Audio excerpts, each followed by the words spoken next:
내가 여호와께 피하였건을 이 제목으로 가지고 은혜를 나누기 원합니다.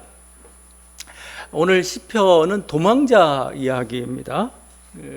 그럼 읽어보면 알 수가 있습니다. 1절에 보게 되면 내가 여호와께 피하였다 이렇게 하죠. 그리고 또 새같이 네 산으로 도망하라 이게 나와 있습니다.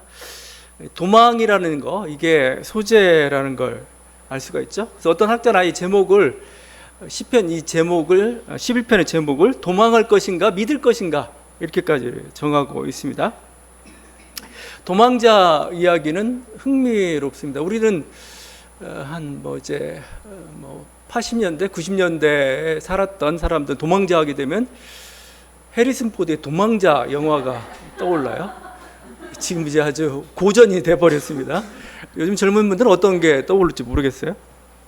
한때 도망자 이야기는 재밌습니다.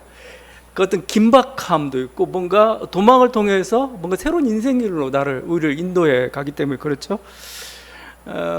지금 이 시편 11편은 다윗의 노래라고 이렇게 알려져 있습니다. 다윗이 대표적인 도망자인 거죠. 사울이 그를 죽이려고 했죠.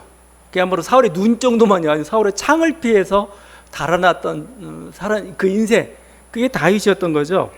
그래서 아둘람 굴로 아니면 산으로 이렇게 도망을 쳤습니다. 그렇게 해서 죽이려고 여러 번의 그 모습들이 나오는데 사무엘서를 읽다 보면 사무엘상 18장부터 26장까지 무려 거의 몇 장입니까? 8장, 9장에 걸쳐가지고 다윗이 도망가는 장면을 계속 이렇게 긴박하게 그려내고 있습니다. 그 사울의 추적은 다윗이 더 이상 그 나라를 못 짓겠다 싶어서 망명하고 난 다음에, 해외로 망명하고 난 다음에야 멈췄던 거죠. 근데 이 블레셋이나 이런 다른 땅에 가서도 편하게 지낼 수가 없습니다. 거기서도 자기를 죽이려는 음모가 있기 때문에 보면 미친 척하죠. 미친 척하고 침을 흘리고 정말 미친 사람의 모습을 보여줌으로써 이 사람 위험하지 않다는 걸 보여줘야 되겠죠. 그러기도 하고 아예 용병으로 생활하기도 하면서 이렇게 도망자의 생활을 하게 됩니다. 그러다 결국은 예루살렘에 조그만 도시국가를 건설하면서 다윗은 그 도망자의 생활을 마감할 수가 있었던 거죠. 그런데 이게 도망이라는 게 재밌는 게 도망을 쫓기는 것만 같죠? 쫓기는 것만 같은데 꼭 그런 것만 아니에요. 이루어지는 게 있습니다. 다윗은 오히려 그 도망하는 과정을 통해서 사울의 대항마로서의 그 위상이, 그 위치가 이렇게 더 이렇게 올려져 가는 그런 모습을 좀 보이고 있습니다. 그러니까 아예 정치적 위상이 계속 당했는데 오히려 더 높아져 가고 있고, 또 이 과정을 통해 가지고 자기 세력들을 이렇게 기워버렸죠. 아둘람 굴의 공동체, 그게 도망하는 과정에서 만들어졌던 겁니다. 하여튼 이 도망은 긴박하지만 또 아슬아슬하기도 하지만 또 하나의 또 기회가 되기도 그렇습니다. 모든 어떤 위대한 사람들은 전부 이 도망의 어떤 과정을 거치지 않은 사람이 아무도 없어요. 루터도 그렇습니다. 루터도 종교개혁할 때 루터야 항상 그 당시 중세 카톨릭 세력의 위협을 받았지만 결정적인 위협을 이제 받기 시작한 때가 언제냐면은 1521년입니다. 보름츠 의회라는 곳에서 이제 재판 과정을 통해 가지고 그 어떤 출교의 명령이 이렇게 출교가 떨어졌습니다. 출교라는 것은 그야말로 추방령이고 이제 죽여도 괜찮은 그런 존재가 된 거죠. 그래서 여러 곳에서 루터를 죽이려고 합니다. 그러다 보니까 그 루터를 옹호했던 그 프리드리 대제가 있습니다. 대제가 어떻게 했냐면은 루터를 아예 그냥 바르트부르크 성이라는 곳에다 감금시켜 놔버립니다. 몰래 납치해버립니다. 납치해가지고 사람들 죽은 줄 알았어요. 실제 실종된 줄 알아요. 실종 사건이 발생한 거죠. 루터 갑자기 사라져버렸습니다. 바르트부르크 성에다가 완전히 감금한 상태에서 보냈죠. 근 1년 동안 이쪽에 갇혀 있다시피 했습니다. 루터는 이곳을 자신의 반무섬이라고 불렀어요. 반무섬. 그뿐만 아니라 새들의 나라라고. 새들의 나라. 왜 새들의 나라라고 했는데 새들이 많아서 그럴 수도 있고, 오늘 시편대로 새처럼 산으로 숨었다 해서 세델의 나라인지 모르겠지만 하여튼 세델의 나라로 불렀습니다. 이렇게 1년 동안 있었는데 이 갇혀있는 기간 동안에 또 위대한 일을 하나 해냅니다. 그게 뭐냐면 바로 성경을 독일어 원어로 신약 성경을 번역한 일이었죠. 그게 유명한 루터판 성경이 바로 거기서 출발한 거였던 거죠.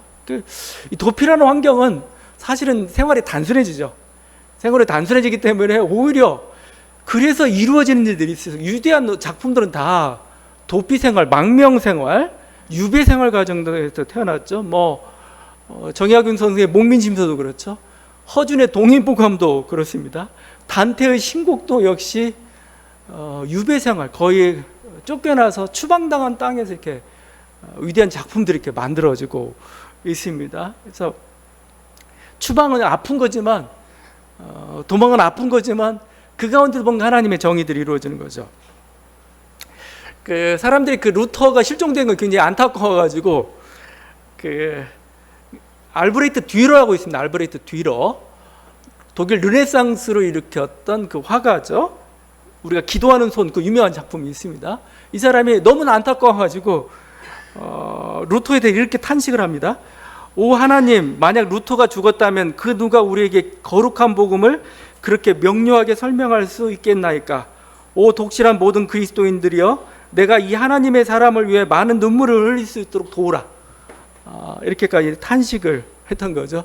하여튼 모든 위대한 인물들은 도망이라는 과정을 거치지 않은 사람이 아주 극히 드물다 할 정도죠. 그래서 하여튼 이 도망이라는 과정을 통해서 단단해지고 위상이 높아지고 하나님들이 이뤘던 거죠.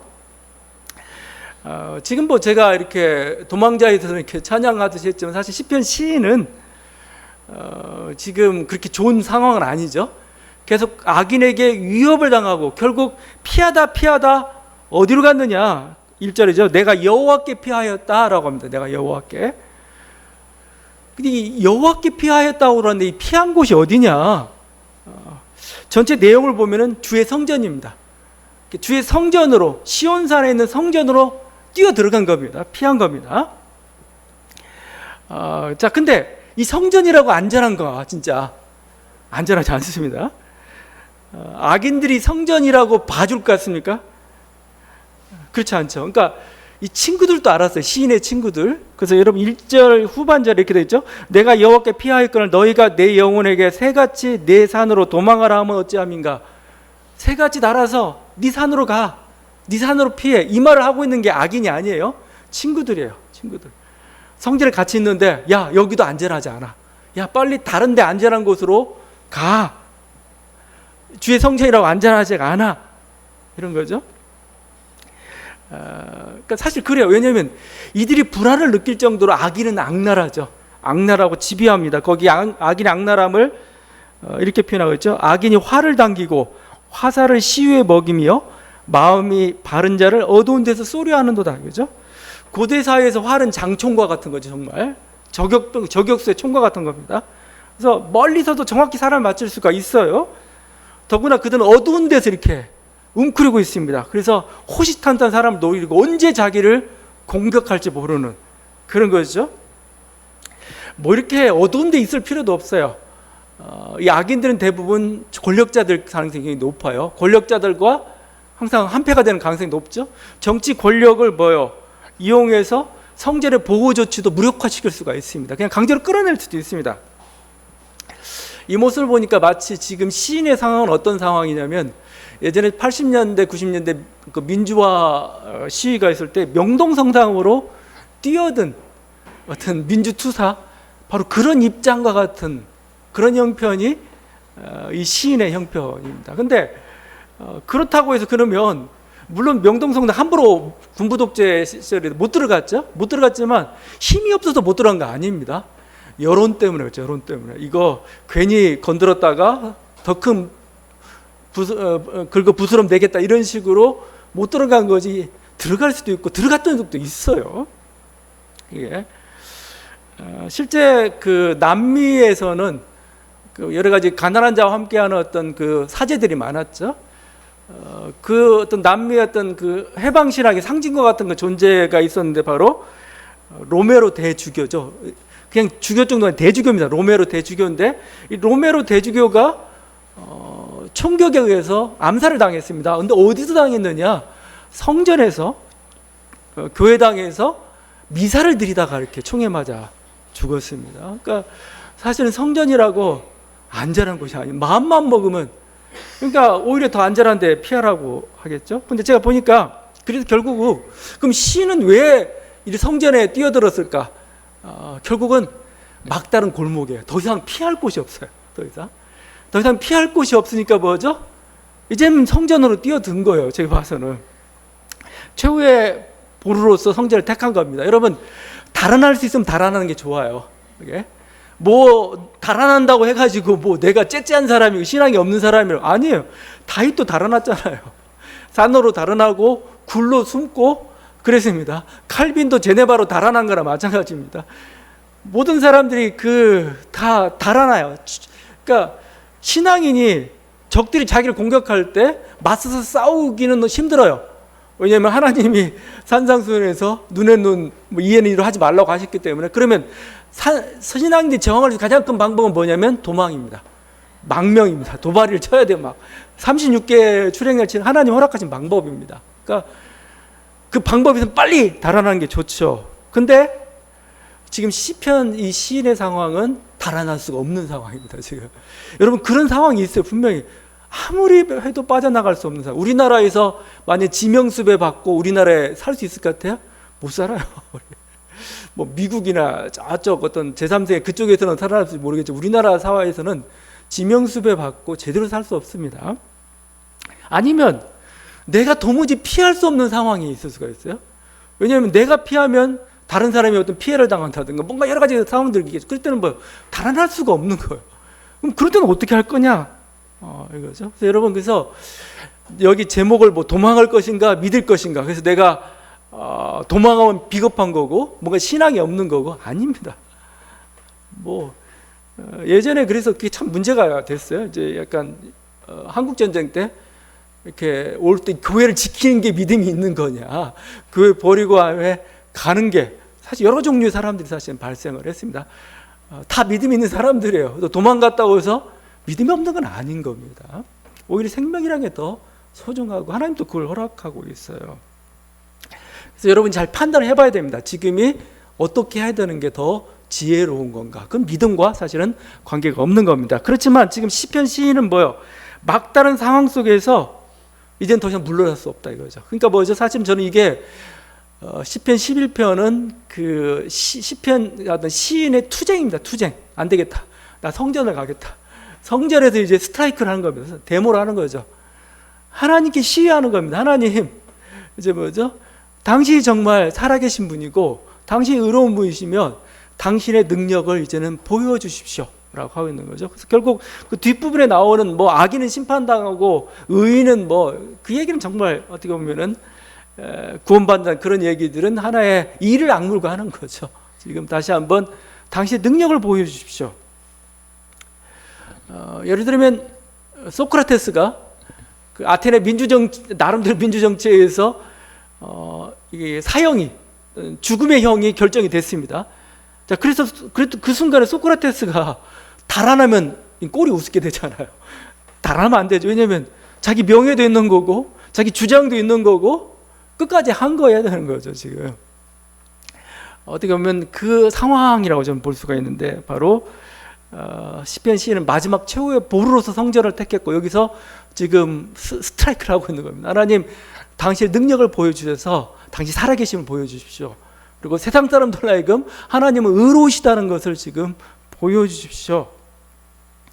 이겁니다. 하여튼 이 시편이 아니면 공통적으로 지금 붙잡고 있는 건 뭐냐면은 하나님 의로우시고 하나님은 우리의 온전한 피난처가 되신다는 거죠. 그분 앞에서 온전한 우리가 안전을 얻을 수가 있다.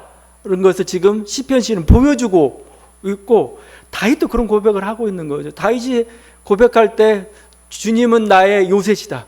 주님은 나의 산성이시다. 이게 나의 피난처시다라고 얘기할 때 전쟁이 없다는 얘기가 아닙니다. 방패가 왜 필요하겠어요? 전쟁터에서 필요한 거죠. 화살이 날아올 때 그걸 막는 게 방패 아니겠어요? 요새가 왜 필요해요? 적이 공격할 때 버티는 게 요새인 거죠. 지금 어떤 여러 가지 전쟁과 여러 가지 위기 가운데서 자기를 지키신다, 보호하신다. 그게 어떤 우리 삶 속에서는 지금 여기서는 전쟁이지만 우리의 현재 어떤 삶 속에서도 여러 가지 공격들이 돌아옵니다. 경제적 공격들이 들어올 때가 있습니다. 자녀를 통해서 공격할 때가 있습니다. 건강을 통해서 뭔가 공격을 들어오고 안전과 여러 가지 일을 통해서 공격이 들어올 때가 있습니다. 그때 우리의 굳건한 신앙 고백이죠. 하나님 우리를 지키시고 보호하신다. 우리는 피난처 되신다. 이 고백을 지금 공통적으로 하고 있는 거고, 지금 시인은 그걸 만천하에 보이고 싶은 겁니다. 그것도 지금 선언하고 있는 것이죠. 세상 악인들이 두려워하게 해주십시오. 그리고 하나님 능력을 보여서 어떻게 보면 그래서 우리가 하나님의 어떤 우리의 피난처 되심을 보호하는 때는 언젠가 바로 이런 위기 상황이죠. 위기 상황. 그 위기 상황 속에서 하나님께서 우리를 도우신다는 우리는 어떤 직접적인 하나님 만남의 체험들을 여기서 사실은 갖게 되는 거고, 지금 시인은 그것을 조금 우리에게 지금 하나님께 지금 요구하고 있는 거죠. 그래서 이 사실 시편 시인의 상황이 우리의 상황과 저는 같다고 생각합니다. 왜냐하면 우리는 물러날 게 없어요. 물러설 수가 없어요. 이제는 더 이상 여러 가지 다양한 모습과 공격 속에 있는데 이 속에서 계속 도망 다닐 수만은 없는 형편입니다. 도망만 다니면 안 되고 이제는 과감히 맞서야 되는 거죠. 우리는 이제 회피하거나 도망하는 자가 아니고 이제는 맞서서 싸우고 그래야 될, 인생을 살다 보면은 이렇게 여러 가지 어떤 위기 순간에 자꾸 회피하는 사람도 있어요. 뭔가 이렇게 정말 어떤 그 하나의 선택의 기로일 때가 있는 거죠. 그건 어떻게 보면은 내 선택이라고 표현할 수 있겠지만 하나의 공격이라고 볼 수가 있는 거죠. 위기의 사인이 온 겁니다. 위기의 사인이 와가지고 나를 공격하는데 지금 내가 여기서 그냥 이거 버티면서 어떻게 할 건가, 아니면 새로운 길을 찾을 것인가. 이 순간에 자꾸 이것을 회피하는 분이 있어요. 제일 현명한 방법은 일단 미루는 거죠. 야, 지금 좀 나중에 결국은 회피하게 되는데, 우리들이 언제까지 이걸 회피할 건가 이거죠. 우리들이 차라리 오늘 시편 시인처럼 당당히 맞서는 게 좋을 때가 있습니다. 정말 그거에 대해서 회피하지 말고 당당히 맞서고 나아가는 거죠. 하나님이 우리의 어떤 온전한 피난처가 되시고 요새가 되신다는 걸 믿고 그 위험 속에 자기를 집어넣는 거죠. 그럴 때 우리는 오히려 어떻게 보면은 하나님을 경험할 수가 있습니다. 거기서 하나님의 인도하심들을 우리들이 경험할 수가 있는 거예요. 근데 주저주저하고 뒤로 있다가 내빼다가는 항상 문제가 발생하는 거죠. 그래서 일을 처리하는 방식이, 우리는 빛의 자녀들이잖아요. 빛의 자녀들이 일을 처리하는 방식은 어두운 가운데서 꿍짝꿍짝 하는 거 아니에요. 그래봤자 별로 좋은 게 안 나와요. 좋은 게 안 나오고 좋은 결과도 빚어지지 않고 문제도 잘 해결이 되지 않습니다. 죄를 지었으면 오히려 죄진 것을 감추려다가 더 큰 죄를 만들어버리고 말아요. 죄 지었으면 죄를 드러내는 게 좋습니다. 그냥 드러내놓고 잘못은 잘못대로 인정하는 거고, 그거 다시 또 바꿔가고 교정해가면 되는 거예요. 근데 그걸 하지 않고 그 막으려다가 자기 인생을 자꾸 사실 어두운 데서 이렇게 하는 것들이죠. 그러다가 우리는 꼬이고 힘들어지고 그런 거죠. 오늘 새 얘기가 나오고 있는데 우리는 새 같은 존재가 아닙니다. 새 같은 존재가 아니에요. 왜냐하면 하나님이 나를 지켜주시기 때문에, 그러니까 하나님이 나의 방패가 되시고 나의 요새가 되기 때문에 나는 공격해야 돼요. 그렇죠? 방패가 요새가 되니까 나는 그냥 저쪽에 숨어가지고 그냥 이러고 있겠다, 그 얘기가 아니잖아요. 다윗이 전쟁에 숨었던 사람이 아니에요. 전쟁 속에서 전쟁터를 막 누볐는데도 불구하고 하나님 나를 지켜주셨다는 그런 신앙고, 이게 담대함이죠. 새 같은 존재가 아니라는 겁니다. 새는 깃털도 아름답기도 하고 뭔가 새 소리도 굉장히 아름다운 게 많은데 새를 볼 때마다 약간 불쌍한 생각이 좀 들어요. 왜냐하면 연신 종종 돼요. 막 거기서 머리를 좌우로 막 돌리는데 저는 막 너무 정신이 없어요. 새 한번 자세히 보면은 그냥 가만히 있는 새 없어요. 막 이게 하는 거예요. 결국은 누가 나를 공격하나 막 이러고 있는 게 근데 불안한 인생을 하나의 상징하고 있죠. 쫓기는 인생, 눈치 보는 인생이죠. 우리는 그게 아니라는 겁니다. 우리는 뭐요? 새 같은 존재가 아니고 독수리 같은 존재, 독수리 같은 존재. 하나님께 우리를 지켜주시고 우리는 오히려 공격 목표를 향해서 나아가야 되는 겁니다. 그러다가 위험한 건 하나님이 지켜주시고 우리는 그냥 그런 삶의 자세로 나아가는 게 필요하죠. 어떤 정면 돌파가 필요합니다. 제가 좋아하는 거 말 중에 하나 군자는 대로행이란 말이 있습니다. 군자는 대로행. 군자는 큰 길로만 간다 이거예요. 좁은 길 안 간다는 겁니다. 그러니까 결국은 자기 인생에 대한 확신입니다. 그리고 뭐요? 모든 걸 공명정대하게, 왜냐하면 당당해요. 말로 설득하고 자기 행동으로 보이면 돼요. 그게 옳고 그른지는 자기는 옳다고 하기 때문에 그런 거죠. 괜히 좁은 길 속에서 뭔가 꼼수를 누리는 그게 인생을 얼마나 초라하고 비참하게 만드는지, 결국은 실패의 길로 인도해 가는 건지, 하나님을 의지하는 인생, 하나님이 자기를 보호하신다는 그 사람은 뭐예요? 결국은 담대함으로 나아갈 수가 있는 거고, 그 모습을 보여주는 게 느헤미야 같은 경우죠. 느헤미야도 예루살렘 성벽을 건설하는데 막 그 도전들이 많죠. 그래가지고 사람들이 뭐냐면 누가 너를 죽이려고 한다는 거예요.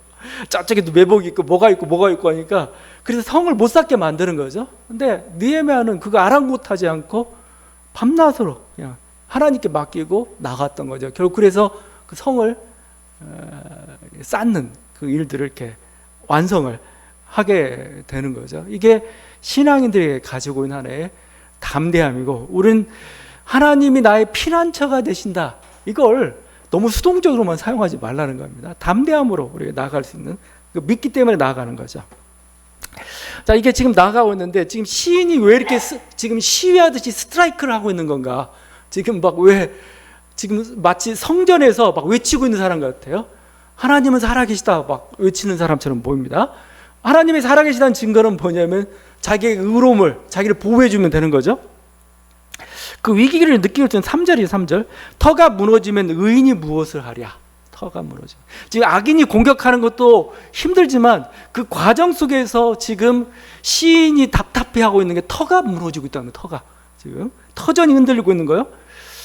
그 여러 가지 재앙들이 있죠. 뭐 요즘처럼 이렇게 홍수의 물의 재앙, 어떤 산불의 재앙, 뭐 그런 것들이 있습니다. 근데 좀 굉장히 특이하면서도 그런 경험들, 그게 많지는 우리가 한국인들은 많이 경험하지 않지만 좀 특이한 경험이 전 지진 같아요. 지진의 재앙 같아요. 지진은 지축이 흔들리는 겁니다. 그냥 뭐 여러분도 작은 것도 한번 느껴보잖아요. 갑자기 땅이 꿀렁꿀렁할 때, 막 흔들릴 때, 자기가 걸어가고 있는 길이 막 흔들릴 때, 너무 굉장히 이상한 경험입니다. 그러니까 자기가 그 어떤 터하고 있는 그 터전 지축이 흔들리면은 사람 굉장히 불안하고, 실제 지진이 일어나게 되면 뭐죠? 앞에 막 정말 우리들이 아름다운 건물들 모든 걸 다 해서 이렇게 쌓아놨는데 그냥 종잇장처럼 구겨지고 말이죠. 지진이 가지고 있는 무서운 그 위기인데, 바로 터가 흔들릴 때, 기반이 흔들리고, 영어로 파운데이션이라고, 파운데이션이 흔들릴 때 정말 인생은 힘들어지고 하나의 역사도, 하나의 민족도 힘들어지죠. 지금 근데 보니까 무너지고 있어요. 터가, 기초가 무너지고 있어요. 어떤 거냐? 바로 신앙의 터가, 하나님을 향한 그 신앙이 무너지고 있는 겁니다. 지금 시인이 볼 때. 왜 무너지고 있느냐? 이스라엘이 오랫동안 시련을 당하다 보니까 그렇게 된 거예요. 이들은 이제 뭐요? 내가 계속 불의를 당해요. 내가 재산 이만큼 모았는데 다 빼앗겨 버려요. 내가 항상 어떤 내 안전이 위협을 받고 있어요. 그런 일이 자주 반복되다 보면 결국 어떻게 되는 줄 아세요? 하나님도 버려버려요. 야, 하나님 소용없다 이거. 하나님 믿어봤자 소용없네 하면서 결국은 뭐요? 하나님도 버려버리고 마는 그런 상황이 발생하죠. 또 반대로 저 악인들은 우상 숭배하고 모든 세상 꾀를 내고 막 그런 데도 불구하고 승승장구하면서 잘 되는 것 같아요. 이제 그러다 보니까 뭐요? 이거 하나님 필요 없네. 가장 중요한 건 힘이네. 힘의 논리가 가장 중요하네. 거기에 좀 타협하고 말이죠. 그래서 시편 1편에 복 있는 사람을 얘기할 때 악인의 꾀, 뭐 5만 원짜리 자리 이런 것들 왜 얘기하겠어요? 이게 바로 그 상황을 좀 보여주고 있는 거죠. 쟤들은 저렇게 해도 잘 되는 것 같네. 우리도 저 길 가야 되지. 이게 신앙을 버리고 이게 지금 이스라엘 기반하고 있던 여호와 신앙이라는 게 지금 총체적으로 흔들리고 있습니다. 지금 봐. 그래서 하나님 필요 없네. 하나님이 이제 액세서리만 된 거죠. 그냥 예배 때 그냥 마음을 편안하게 하는 정도. 진짜 삶의 중심에서 하나님이 작용을 하지 않는 거예요. 그 신앙의 터가 흔들리고 있는 거죠. 그러니까 뭐요? 시편 시인이 뭐요? 투쟁하고 있는 겁니다. 하나님의 살아계심을 내가 보여주겠고 자기의 삶을 통해 하나님의 의로우심을 보여주십시오. 그래서 하나님 말씀을 지키는 자가 복받고 실제 뭐요? 이 악인들이 심판받는다는 것을 보여주십시오. 지금 이렇게 하고 있는 거죠. 우리의 삶의 터전은 지금 견고한가? 우리 민족의 이 터전이라는 거, 기반이라는 게, 우리 역사의 기반이라는 게 견고한가? 모래 위에 지은 것처럼 이게 불안한 건 아닌가? 그렇죠? 틸리라고 유명한 조직신학자가 있습니다. 철학과 신학을 연결시키려 했던 이렇게 독일의 몇 명의 어떤 위대한 조직신학자 중에 한 명입니다. 그 사람이 설교집을 썼습니다. 설교집 중에 흔들리는 터전이라는 책이 있어요. 흔들리는 터전. 최근은 아니고 2010년대에 다시 번역되기도 하고 그랬습니다. 1949년도에 쓴 책이에요. 설교집인데 1차 세계대전, 2차 세계대전을 경험하고 나서 쓴 하는 하나의 설교죠. 설교인데 1차 세계는 2차 세계를 통해서 문명의 폐허를 본 거죠. 폐허. 문명이 완전히 인간의 어떤 이성과 어떤 그 과학으로서 미래가 보장될 거라고 생각했는데 그 어리석은 전쟁을 다 치르고 난 다음에 인간이 지금 뭐죠? 자기가 어떤 기반 위에 서 있는가를 반성하기 시작한 거죠. 그거와 관련된 내용입니다. 그래서 지금 우리들이 입고 있는 터전은 흔들리고 있다. 아니 이건 뭐요? 이 터전은 제대로 된 터전이 아니기 때문에 이제 뭐요? 무너뜨려야 되고 이제 그 새로운 터전 위에 세워야 된다. 그 새로운 터전을 뭐라고 표현하냐면 어떤 신앙의 터전이라면 신앙의 터전. 하나님을 믿는 신앙의 터전. 그럼 그동안의 다른 터전은 뭐냐? 과학과 이성의 터전이라고 얘기해요. 과학과 이성이 나쁘다는 얘기가 아니고 오직 이게 하나의 기반이 될 때가 문제가 되는 겁니다. 수단이 되어야 되는데 터전이 되었을 때 이게 문제가 되는 거죠. 지금 그래서 흔들린 터전인데 거기서 이런 얘기합니다. 철학자라서 신학자 또 독일 신학자도 항상 어렵게 얘기해요. 땅이 늙고 나갈가질 때, 나라와 문화들이 죽을 때 영원하신 분이 그의 무한한 존재의 옷을 갈아입으십니다. 땅이 늙고 낡아진다, 문화들이 흔들리는 전쟁으로 말하면 이제 폐허가 됐을 때 뭐예요? 우리가 진짜 배기가 나타난다는 겁니다. 그분은 모든 터전들이 놓인 터전이십니다. 그리고 이 터전은 흔들릴 수 없습니다. 움직일 수 없고 변화될 수 없고 흔들릴 수 없고 영원히 지속되는 무언가가 존재합니다. 그것은 우리의 소멸과 우리 세계의 붕괴를 통해 드러납니다. 유한한 것들의 경계선 위에서 무한한 것이 드러납니다. 그러니까 그 유한한 인간의 어떤 그 모든 문명의 그 빈약한 터전에 세워진 그 속에 그게 무너지고 나면서 진짜 터전이 필요하구나. 우리들이 서 있던 곳은 모래와 같은 것이고 더 깊은 뿔을 내려가지고 반석 위에 서야 되는데 반석이 아니었구나를 깨닫는 거고 반석을 발견하는 거죠. 그래서 신앙의 터전 위에 문명을 새롭게 건설하자. 이게 바로 흔들리는 그 터전의 그 설교 주요 내용입니다. 자, 그러면 신앙의 터전 위에 뭔가 이렇게 문명을 건설하자라고 했을 때 이게 그냥 교회를 많이 세우자 여기저기 전도해가지고 그 얘기가 아니에요. 신앙인들 자꾸 신앙의 터 위에 우리 기반을 세워야 됩니다. 여호와의 신앙 위에 기반을 세워야 됩니다라고 하는데 그 의미를 잘 몰라요. 이렇게 볼게요. 만약에 신앙의 터전 위에 문명의 기반을 세운다면 어떤 방향으로 갈 것인가를 보게 되면 신앙의 터전이 가지고 있는 힘을 알게 될 겁니다. 과학이 교만한 과학이 아니고 겸손한 과학이 되는 겁니다. 이제 하나님의 일을 위해 사용되는. 그동안은 과학이 신이었어요. 신 같은 존재는. 그게 아니고 이제 과학이 자기 위치를 잡는 겁니다. 결과보다는 뭐요? 과정을 더 중요시하는 게 이 신앙의 하나님은 아무리 좋은 결과를 가졌더라도 과정이 안 좋으면 아니야라고 해버리는 겁니다. 경쟁보다 하나님 원하는 건 사랑이죠. 막 경쟁하는 것보다 서로 돕는 걸 하나님 원하시죠. 자, 이게 우리의 문명이 됐을 때, 여러분 우리 자동차라는 게 그렇다잖아요.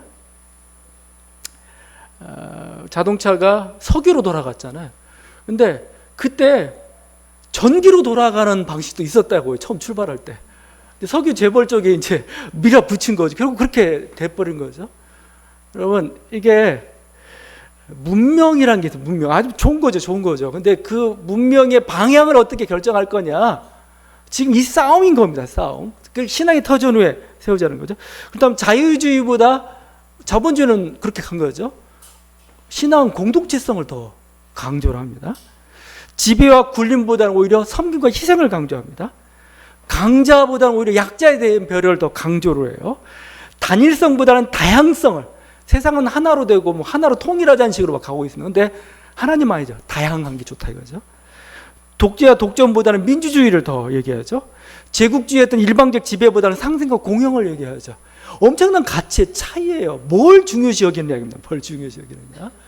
신앙의 터전 위에 건설하자 하는 것은 이렇게 그 인간과 과학과 결국 그 이성이 만들어냈던 게 하나의 자본주의고 제국주의고 하나의 어떤 과학주의가 가지고 온 폐해들이죠. 근데 우리는 한 번씩 코로나랄지 여러 가지 어떤 것들이 문명이 쌓아놓은 곳에서 어떤 기후 변화랄지 위기를 이렇게 닥칠 때마다 터전이 흔들리는 걸 보죠. 잘못된 터전이라는 거죠. 우리들이 가야 될 방향이 좀 잘못됐다는 거죠. 그걸 바로 신앙의 터전 위에서 세우자 이거죠. 그게 대선언이 4절이죠. 여호와께서는 그의 성전에 계시고 여호와의 보좌는 하늘에 있으며, 여호와께서는 그의 성전에 계신다. 여호와의 보좌는 하늘에 있다. 이게 무슨 뜻입니까? 하나님은 살아계신답니다. 저 성전에 죽은 존재가 아니고 뒷방 늙은이가 아니고 진짜 능력을 발휘하시는 분, 진짜 이 세계를 다스리는 분, 세계의 기준과 가치를 세우시는 분으로서 지금 말씀하시고 있죠. 이게 하나님은 성전에 계신다. 그분은 보좌는 하늘에 있으며, 제가 칼바르트 얘기를 많이 했지만 칼바르트는 신정통주의라고 합니다. 신정통주의의 그러니까 정통을 다시 새롭게 한 거예요. 신정통주의의 핵심은 뭐냐? 이겁니다. 인간은 땅에 있고 하나님은 하늘에 계시니 모든 인간은 잠잠할지어다요. 인간이 어떤 것들 주장들, 가치들은 뭐요? 이제 잠잠하고 하나님 말씀 앞에 복종해라. 새로운 터전 위에 문명을 건설하자, 신앙을 건설하자가 신정통주의고, 사실 또 마찬가지, 오늘 4절도 마찬가지. 여호와께는 그의 성전에 계시고 여호와의 보좌는 하늘에 있으니 악인들은 잠잠하라. 그렇죠? 네가 너의 힘을 믿고 하고 있는데 하나님은 살아계시고 그분이 너를 심판할 것이다. 너는 두려워하라. 이렇게 하고 있는 겁니다. 그리고 의인들은 뭐죠? 오히려 당당하라는 거죠. 하나님은 살아계시는데 너를 보호하신다. 그러니까 뭐요? 위축되지 말라. 숨지 말라 이겁니다. 당당함으로 너의 길을 가고 과감히 선택하고 오히려 나아가라고 지금 이렇게 촉구하고 있는 거죠. 악인에 대해서 복수하시는데 하나님의 복수는 그 화살과는 비교가 안 되죠. 악인에게 그물을 던지시니 불과 유황과 태우는 바람이 그들의 잔에 소득이 되리라. 니네는 화살로 공격해? 하나님은 공중폭격이에요. 완전히 대포로 공격할 거야. 그래서 완전히. 그러니까 우리 신앙이라는 게 결국은 약간 이런 눈을 가지고 있는 거죠. 신앙인 결국 뭐냐 이거요. 뭘 현실로 보냐 이거요. 악인의 힘을 현실로 보는 게 악인들인 거고, 신앙은 뭐요? 하나님의 힘을 더 보는 거죠. 니네 지금 그렇게 칼 가지고 까불고 있는데 하나님 너희를 그냥 대포를 한 방에 그냥 쳐버릴 거야. 그 속에서 담대함을 얻는 겁니다. 루터가 그 신약 성경을 이렇게 번역했던 게 바르트부르크 성이라고 그랬죠. 바르트부르크 성에 루터의 잉크 자국이라는 게 굉장히 유명합니다. 루터가 성서를 번역하는데 마귀가 자꾸 나타났던 모양이에요. 그래서 마귀를 쫓아내기 위해서 잉크병을 던졌습니다. 잉크병을 던졌는데 문 쪽에 이렇게 잉크병이 있어요. 하여튼 그 일화가 있습니다. 너무 유명한 잉크 자국이 되다 보면 관광객들이 그 자꾸 잉크 자국을 만지고 그리고 막 달아요. 그러니까 매년마다 거기 관리인들 해야 되는 일이 잉크 자국 다시 새기는 겁니다.